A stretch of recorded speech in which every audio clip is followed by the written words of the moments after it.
حضرت ابو ہریرہ رضی اللہ عنہ کہتے ہیں کہ رسول اللہ صلی اللہ علیہ وسلم نے ارشاد فرمایا، جب میت دفن کی جاتی ہے تو اس کے پاس دو سیاہ آنکھوں والے فرشتے آتے ہیں، ان میں سے ایک کا نام منکر اور دوسرے کا نام نکیر۔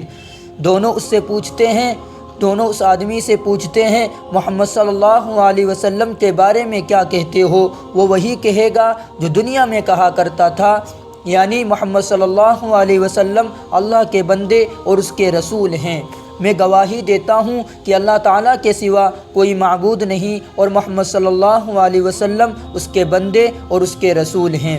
دونوں فرشتے جواب میں کہتے ہیں، ہم سمجھتے تھے کہ تم یہی جواب دو گے۔ پھر اس کی قبر کو روشن کر دیا جاتا ہے، پھر بندے سے کہا جاتا ہے سو جاؤ۔ وہ کہتا ہے میں اپنے اہل و عیال میں واپس جا کر انہیں اپنی مغفرت کی خبر دینا چاہتا ہوں۔ فرشتے جواب میں کہتے ہیں یہ ممکن نہیں، بلکہ اب تم دلہن کی نیند جیسی پرسکون نیند سو جاؤ جسے اس کے محبوب کے علاوہ کوئی نہیں جگاتا۔ چنانچہ وہ سو جاتا ہے، یہاں تک کہ اللہ تعالیٰ ہی اسے قبر سے اٹھائے گا۔ اگر مرنے والا منافق ہو تو وہ فرشتوں کے سوال کے جواب میں کہتا ہے، محمد صلی اللہ علیہ وسلم کے بارے میں بھی وہی کچھ جانتا ہوں جو لوگوں کو کہتے سنتا تھا، اس کے علاوہ میں کچھ نہیں جانتا۔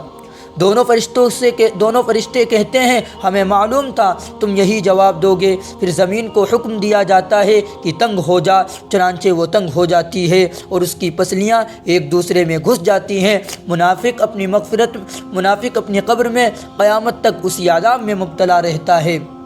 ایک عورت نے ایک عالم سے پوچھا، میں اپنے بچوں کے ساتھ ایسا کیا کروں کہ فجر کے وقت نماز کے لیے گہری نیند کے باوجود ان کو اٹھا سکوں؟ عالم نے کہا، تم اس وقت کیا کرو گی جب بچے گہری نیند سو رہے ہوں اور گھر میں آگ لگ جائے؟ عورت نے کہا، میں انہیں جگاؤں گی۔ عالم نے پوچھا، ان کی نیند گہری ہوئی اور وہ نہ اٹھے تو؟ عورت نے کہا، اللہ کی قسم میں انہیں گردنوں سے پکڑ کر گھسیٹتے ہوئے آگ سے بچا کر باہر لے جاؤں گی۔ تب عالم نے جواب دیا، اگر تم انہیں دنیا کی آگ سے بچانے کے لیے یہ کرو گی تو پھر انہیں جہنم کی بھڑکتی ہوئی آگ سے بچانے کے لیے بھی ایسا کرو۔